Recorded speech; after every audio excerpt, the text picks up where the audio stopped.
Alright, so this latest chapter of One Punch Man was very interesting, as we would have Saitama serious punch one of God's avatars, as well as the unlikely duo of Garou and Metal Bat. Previously, Garou, Flashy Flash, and Platinum S were in the midst of their three-way clash, as our boy Flash, despite giving it his all, could not hang with these two, especially not without his sword. And so eventually he was given a Flintstones nap with rocks for pillows. From there, Garou and Platinum S went head to head for a while there, before Garou would gain the upper hand and capitalize on a bloodied and enraged Platinum S, allowing himself to find an opening and obliterate his foe in what was most certainly a dazzling display.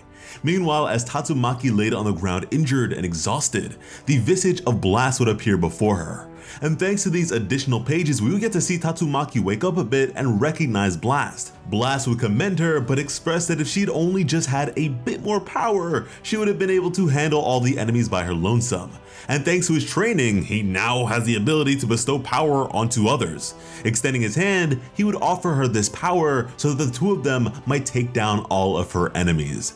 An odd expression considering the first bit of wisdom Blast ever provided to Tatsumaki was something she essentially made her mantra all throughout her life, that when the time comes, she should not expect anyone to come save her. And so with that, she didn't trust this figure in the slightest and would even question who exactly they were. Then revealing to us a horrible blend between Blast and God that I'm sure the trypophobic fans out there are most definitely disturbed by. Now frustrated, the creature would leave as a real Blast would appear to take its place at the side of Tatsumaki. Here he would realize that she managed to resist the allure of God's proposal and was proud of how much she has grown. Now noticing and recognizing King, Blast would leave Tatsumaki in his care, as apparently he needed to provide backup. That's right people, the #1 hero believed to be the strongest man in existence is somewhere out there playing support. Doing so alongside a whole slew of others in what is one of the most exciting and hype prospects in One Punch Man right now. But once Blast was gone, suddenly a massive creature would emerge from underground. This was Sage Centipede, a creature of unknown disaster level that was even more terrifying than Elder Centipede, declaring itself the divine wrath of God alongside its compatriot, Evil Ocean Water. The two were here to punish those who defy their master, meanwhile Garou would be the very first to get a hit in. With this latest chapter titled Bad Boys, we'd open up to a shot of Garou and Metal Bat, along with the words, "Sorry, but I'm gonna win." From there we have the beginning of Evacuation, starting off with the B-class heroes and some others by way of a military helicopter. Needle Star would express that just when they thought the mission was over, two new colossal threats suddenly arrived, as Mizuki would wonder if they had called the helicopter too soon, as Sekingar would just yell at the both of them to get to the chopper. Meanwhile, Garou would continue to face Sage Centipede, expressing that an underling of God was no match for someone with moves intended to terrify God. And honestly, Centipede couldn't disagree, as Garou's hits most definitely hurt. But as Centipede recoiled, Garou would notice something in the distance. It was the very same helicopter. And it would seem as though Garou's sight is so impeccable that he was able to see Tadeo looking out the window with Waganma just behind him, a sight that brought a smile to Garou's face as he was happy to see the kid safe and sound and getting out of harm's way. However, he would again have to focus on his opponent as the creature's regenerative capabilities were insane and virtually instantaneous. But now knowing of the helicopter being in close proximity, Garou would decide to draw the creature's attention away from it. However, despite being a hulking monstrosity, the creature was not only sinister but intelligent, noticing the shift in Garou's attention. Then going on to say that if Garou moves even just an inch, it would have Evil Ocean Water destroy it in an instant. And so now, like a chivalrous hero, Garou would have his sentimentality challenged, as he would take a direct hit from the monster, followed by a deadly torrent of water from the other. This isn't the first time Tadeo's endangerment has placed Garou in a troublesome situation, but each and every time, Garou accepts the punishment in the stead of the young boy. This is also an instance of bullying, one might argue, as right now it is a 2-on-1 fight, which Garou absolutely hates. And as strong as Garou may be, these attacks most definitely dealt some unsavory damage, as Sage Centipede would now continue to taunt him. However, something else would draw the creature's attention, as some odd movements towards and into the water would occur. It was Saitama now running on top of the water. He'd leap up to the eyes of Evil Ocean Water, pull back, and deliver a serious punch, and in the process would part the sea. Sage Centipede was absolutely flabbergasted and at a loss for words. It would seem that the attacks of evil ocean water were getting on Saitama's nerves, and so he got rid of it.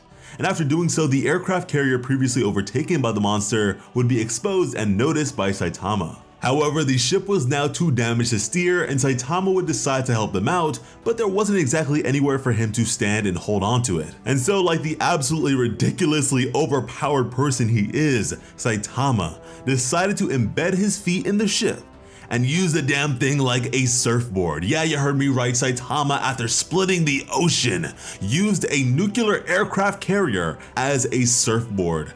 I love this series. Sage Centipede would recognize the death of his comrade and wonder what in the world just happened, wondering if this was some sort of tectonic movement of cataclysmic proportions. But this thing certainly did not have the luxury of investigation, as it would need to fear for its own life. Knowing Garou to be an issue without a way to blackmail him, Centipede would head straight for the helicopter, as Garou would now give chase. As just then, leaping from above, brimming with fighting spirit, it would be Metal Bat to clobber the face of this massive arthropod. However, the exterior of this monster proved too difficult for the hero to shatter, and so he would be disregarded in favor of its aforementioned pursuits. Now grounded, Metal Bat would arise and lock eyes with Garou and immediately recognize him on account of their previous fight. What was now a really long time ago. I mean, that was years ago in terms of the publication of this series. And funny enough, at the time of another Centipede attack by way of Elder Centipede. And in recognition of these coincidences, Metal Bat would be enraged by the thought of Garou getting in his way of crushing a monster yet again. He'd swing and Garou would easily evade, saying that now was not the time, as he would continue to pursue Sage Centipede with Metal Bat following along.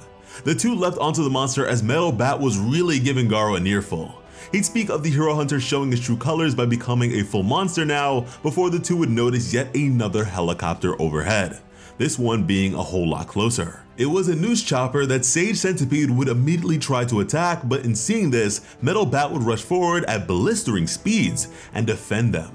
Meanwhile, Garou would jump onto the helicopter directly, going on to terrify those inside as the cameras continued to roll before leaping off, much to Metal Bat's shock. But what was even more alarming was the sudden kick of Garou's hurtling in Metal Bat's direction. Bat would defend, but Garou wasn't aiming for him at all.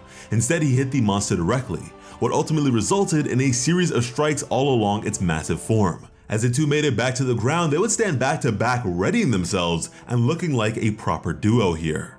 Metal Bat would question Garou's actions, as he wasn't exactly behaving like a monster. In fact, he seemed to be closer to a good Samaritan as a monster than he ever was as a human. Garou would then put up a front by saying that it was just him seizing the opportunity to show off just how scary he can be to the public. And more importantly, he would tell Metal Bat about the other helicopter that was in danger. He'd bring up the mission of the heroes being to protect some kid who happened to be on the inside, and so he'd urge the hero to help him distract the thing enough for them all to escape, despite not expecting much from him. Furthermore, labeling Metal Bat to be better off as a decoy, which would really piss off Metal Bat, as he would place his boot on Garou's head in refusal of being ordered around. He wasn't about to team up with some monster who'd beat him up before, even if he was being a good guy all of a sudden, again bringing up the past. Garou would then retaliate by saying how he was just about ready to roll that Metal Bat pack up when he was only just a human, so who was this man trying to get crazy with? Not only that, but saving the kid should be his top priority as an S-class hero. But as these two went back and forth yelling at one another, Sage Centipede would move to attack them, as they would knock him into next week together, telling it to shut up. From there, we would have the very newscast with Garou's face being front and center. The news anchor would question if the S-class heroes could handle this threat. With that, we would then see Suiko and Suiru. Suiko was visibly concerned due to this sight, but Suiru had a different outlook. The helicopter didn't crash despite making direct contact with the monster, and even more than that, he didn't feel any sort of killing intent from those visuals. Metal Bat and Garou are relatively similar characters in terms of personality. In fact, an extra comic I'm a big fan of is one where Metal Bat, while taking a stroll with his little sister, is alerted to two cats in a box flowing downstream. Metal Bat, being the hero that he is, immediately leaps in to save them. But when he gets to the box, Garou is there as well. The two immediately break out into a fight, but in the process still manage to save both animals. Metal Bat tossing the lighter one to his sister, and Garou hurling the darker one to Tadeo. It's a really charming and simple story that I feel exemplifies the core values of these two characters. I mean, Garou stopped fighting Metal Bat for his little sister's sake. He's really not a bad guy at his core. Even despite beating the brakes off of several heroes, the most he'll do is reserve them a stay at the hospital. And healthcare in Japan is pretty much free, so it's not really that bad when you think about it. And hopefully you'll think about subscribing to not only Plot Armor, but our brand new channel, Plot Armor Comics. We plan on covering Western comic stories from Marvel to DC and everything in between in the very same depth and entertaining ways that you guys can of course expect from us here with anime and manga. We really appreciate your support, so we hope you'll look forward to our first upload over there and plenty more to come. And of course, if you have not already, be sure to subscribe to Plot Armor with notifications on, because when it comes to bringing you some of the best One Punch Man content on the platform, Plot Armor has you covered. As always, I'm Slice of Otaku. Thank you all so much for watching and have an awesome day. I love you.